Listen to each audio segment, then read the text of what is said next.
दोस्तों असी मुसलसल इस मौजू पर गल कर रहे हैं कि वो तमाम चीज़ां ਜਿਹੜੀਆਂ मुआशरे ਦੇ ਵਿੱਚ नफरत पैदा करदियां उन्हां चों नबी करीम सल्लल्लाहु अलैहि वसल्लम ने मना किया है और वो तमाम चीज़ां जिन्हां दे नाल मुआशरे च मुहब्बत वधदी है उन्हां दी हुजूर अलैहि सलातो वसलाम ने तरगीब भी दी है, उहदा हुक्म भी दिता है। अज दी रिवायत जिहड़ा मसला है वह है गुफ्तगू दे मुतालिक। हुजूर ने फरमाया मा कान अल फुहशु फी शैइन इल्ला शाना, जिस बंदे दी गुफ्तगू दे विच बदगोई होवे, बुरी गुफ्तगू करे, उहदे विच नाजेबा अल्फाज दा इस्तेमाल होवे, हुजूर ने फरमाया ये उहदी शख्सियत नूं ऐबदार कर दिंदा है। सुनन वाला उहदे तो मुतासर नहीं हुंदा, बल्कि लोग ऐसे बंदे तो कोशिश करते हैं भी ये तो बच जाओ, ये कोई गल ना ही करनी पवे, क्योंकि जदों इन्हें कोई गल करनी है मूँह चों कोई गंद कढ़ना है, लिहाजा ये तो जिन्ना बच सकते उन्ना ही बचो। इसलिए बाद बजुर्गों का बड़ियां का कौल मिलता है कि जिहड़ी यह जुबान है ना, ये किसी भी इंसान का इस तरह जिमें शटर है, दरवाज़ा है, जदों इन्हें खुलना है समझो कि दुकान का दरवाज़ा तो शटर खुलिया है, जो दुकान का शटर और दरवाज़ा खुलना है तो पता लगना भी अंदर की है। अगर दुकान के अंदर गंद है तो नज़र आ जाना भी गंद है, अगर दुकान के अंदर कोई खूबसूरत चीज़ पई है तो नज़र आ जाना खूबसूरत चीज़ पई है। बिल्कुल इस तरह ही जदों किसी इंसान ने गुफ्तगू करनी है तो पता लग जाना ये अंदर की तरबीयत किदां दी है, यदा उठन बैठन किदां दा है।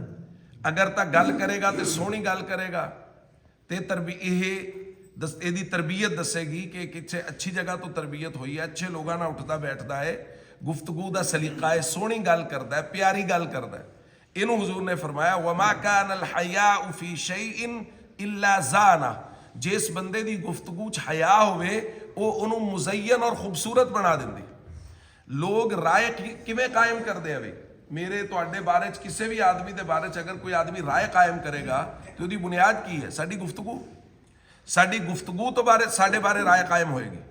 अगर मेरी गुफ्तगू दे विच सलीका है, हया है, सोहने अल्फाज का इंतखाब है, हर कोई मुतासर होएगा, हर कोई अच्छी राय कायम करेगा। और जदों मेरी गुफ्तगू दे विच फहश गोई है, बदगोई है, गालियां है, बदतमीजी है, छोटे बड़े ना गल करन दी तमीज़ नहीं है, तो फिर जेड़ा भी बंदा पहली बारी भी मेरे को बहेगा वो ये राय कायम करके उठेगा कि नहीं यार बिल्कुल फजूल आदमी। लिहाजा भाई इस गल का बहुत ख्याल करने की जरूरत है। और यानी इस गल वाल बारहा मुतवज्जे किया जा रहा है कि गाली यानी ऐसा कोई नासूर है साडे मुआशरे का भी अच्छे खासे अच्छे भले दोस्त एक दूसरे को गालियां दे रहे। मैं पिछले दिन भी कुछ दोस्तों को मुतवज्जे कर रहा सीगा भी ऐसे दोस्त होणगे जिहड़े एक दूसरे की इज्जत ते जान कुर्बान करने लिए भी तैयार है, लेकिन एक दूसरे को सरी नंगियां मावां भैणां दियां मजाक च गालियां भी दे रहे। अगर उन्हां चों किसी एक गाली नूं कोई बंदा संजीदा लै जावे, यानी वो गाल वो सुने तो सुन के सिर्फ उहदे जिहड़े उहदा जिहड़ा लफ्ज़ है उन्होंने एक लम्हे लिए बंदा सोचने लग पवे तो सारी रात बंदे नूं नींद ना आवे। इस कदर इंतहाई बुरी और गलीज गुफ्तगू जिहड़ी है वो दोस्त आपस बैठ के एक मजलिस करते और इनू बेतकल्लुफी का नाम दे के टाल दिता जाता है। आहिस्ता आहिस्ता वो आदत बनती घर दे विच भैणां भाई और मतलब जिथे कोई ज्यादा ही माहौल खराब है उत्थे माँ प्यो भी इदां दियां गालां कड्ढी जांदे। ये सिर्फ इसलिए है कि जुबान की पाकीजगी का, जुबान की हया का ख्याल नहीं किया जा रहा कि गुफ्तगू करते हैं मेरी गुफ्तगू चो हया टपकना चाहिए। वो की होएगा, वो अल्फाज का इंतखाब दसेगा, मैं गुफ्तगू करते हैं मेरे अल्फाज का इंतखाब कितना। लिहाजा भाई ये बहुत अहम और जरूरी गल है कि इस गल का ख्याल किया जाए कि मैं जो गल कर रहा होवां मेरे अल्फाज का इंतखाब इंतहाई हयादार होवे, परदे और पाकीज़ा अल्फाज मेरी जुबान चो निकलन, इख्तिलाफ राय की सूरत भी नबी पाक सल्लल्लाहु अलैहि वसल्लम ने यही तरगीब दी।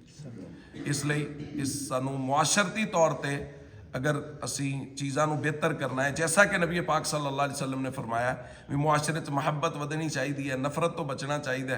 किसी जगह कोई गल हो रही है, अगर लड़ाई झगड़े च भी किसी ने किसी को कोई नाजेबा जुमला किया है, कोई गाली का लफ्ज़ दिता, हयादार आदमी होवे, वज़ादार होवे, उहदे अंदर गैरत होवे, ਇਹਨੂੰ 10-15 ਦਿਨ ਦਿਮਾਗ ਦੇ ਵਿੱਚ ਉਹ ਗੱਲ ਖਟਕਦੀ ਰਹੇਗੀ ਕਿ ਯਾਰ ਇਹ ਗੱਲ ਤਾਂ ਨਹੀਂ ਸੀ ਕਰਨੀ ਚਾਹੀਦੀ। ਇਸ ਲਈ ਇਹ ਸਾਰੇ ਮੁਆਸ਼ਰਤੀ ਆਦਾਬ ਜਿਹੜੇ ਹੁਜ਼ੂਰ ਨੇ ਬਿਆਨ ਕੀਤੇ ਉਹਨਾਂ ਦਾ ਖਿਆਲ ਕਰਨਾ ਚਾਹੀਦਾ।